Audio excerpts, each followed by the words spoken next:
આપે અમારી ચેનલને સબસ્ક્રાઇબ ન કરી હોય તો ચેનલને સબસ્ક્રાઇબ કરી લો, જેથી કરીને આપને નવા નવા વિડીયો આવતા રહે અને આ વિડીયોને લાઈક અને શેર કરો.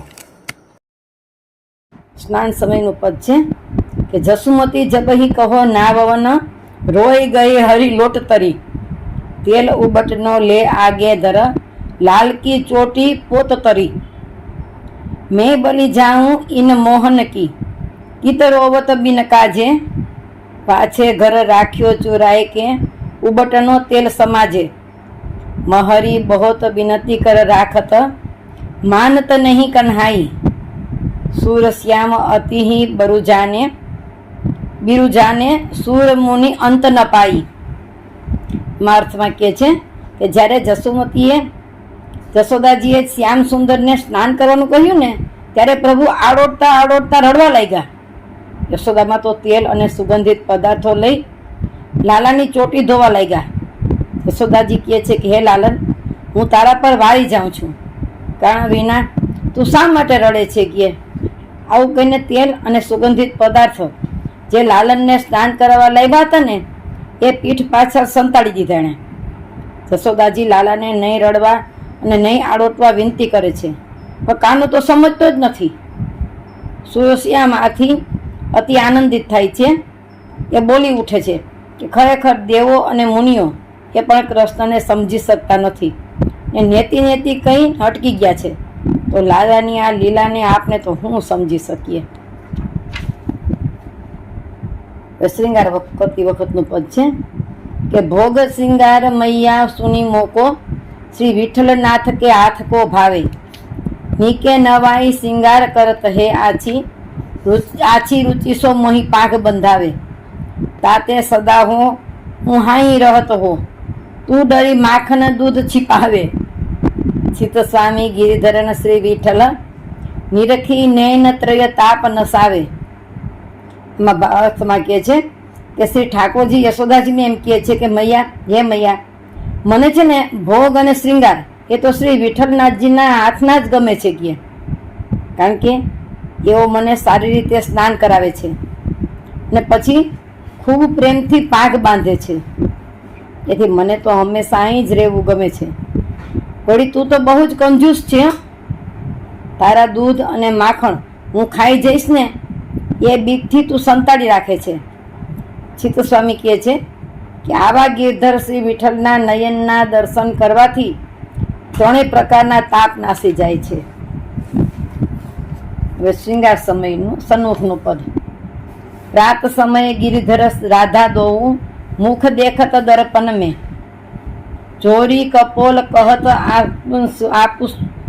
આપુ समय, तुम नीके कियो हम नीकी, करत विचार सोची अपने मन में, हरि की लटपटी पाघ बिराजत, उनकी बिथोरी अलक मांग झरके गोरे तन में, कृष्णदास प्रभु गोवर्धन धारी, लाल उमगी चली मानो नवल बेस छवि जोबन में.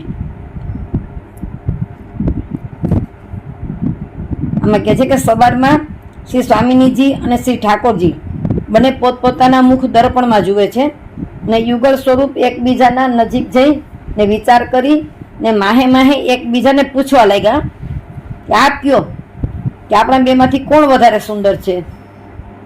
તો શ્રી ઠાકોરજીની લટપટી પાઘ મસ્તકે બિરાજે છે ને એમના શિર પરની ઉડતી વિખરાયેલી લટ શ્રી સ્વામિનીજીના ગોરા શ્રીઅંગ પર શોભે છે. કૃષ્ણદાસજી કહે છે કે શ્રી ગોવર્ધનનાથજી એટલા બધા ઉમંગમાં છે ને કે એમના યૌવનના કોઈ નવા સ્વરૂપે એમને દર્શન થાય છે.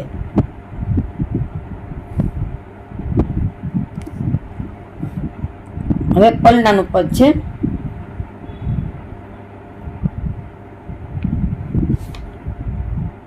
કે યહ નિત નેમ જશોદાજુ મેરે, તિહારે લાલ લડાવન કો, रात समय उठी पालने झुलाऊं, सकट भंजन जस गावन को, नाचत कृष्ण नचावती गोपी, करकठ ताल बजावन को, आस करन प्रभु मोहन नागर, निरखी बदन सचु पावन को, એનો અર્થ છે કે પ્રભાતમાં શ્રી ઠાકોરજીના દર્શન કરવા આવેલી એવી ગોપી શ્રી યશોદાજીને કહે છે કે હે યશોદામાં, તમારા લાલનને લાડ લડાવવાનો મારો નિત્ય નિયમ છે. જેમણે સકટ ભંજન કર્યું છે ને એવા શ્રી ઠાકોરજીનો યશ ગાવાનો ને સવારમાં તેમને પલને ઝુલાવવાનો મારો નિત્ય નિયમ છે. ગોપી હાથથી તાળી પાડી જેમ કૃષ્ણને નચાવે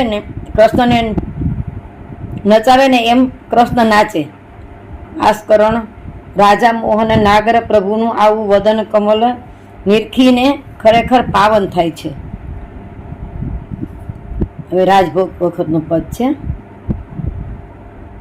કે સુતહી જીમાવત જશોદા મૈયા, સાનત કોર મધુર મૃદુ મીઠો, દે મુખ લેત બલૈયા, ખેલન કો ઉઠી ઉઠી ભાજત હે, રાખત હે બહોરૈયા, શ્રી વિઠ્ઠલ ગિરિધર માતા કી પ્રીતિ કહી નહીં જૈયા. એનો અર્થ છે યશોદાજી પોતાના લાલાને જમાડે છે. મધુર મૃદુ અને મીઠો કોળિયો સાજી શ્રી ઠાકોરજીના મુખમાં મૂકે છે, એમાંના ઓવારણા લે છે. શ્રી ઠાકોરજી ખેલવા માટે એટલા બધા તત્પર છે ને કે ભોજન આરોગતા ઉઠી ને બહાર નાસવા જાય છે. ને જશોદામાં બહુ પ્રયત્ન કરી એમને પકડી રાખે છે.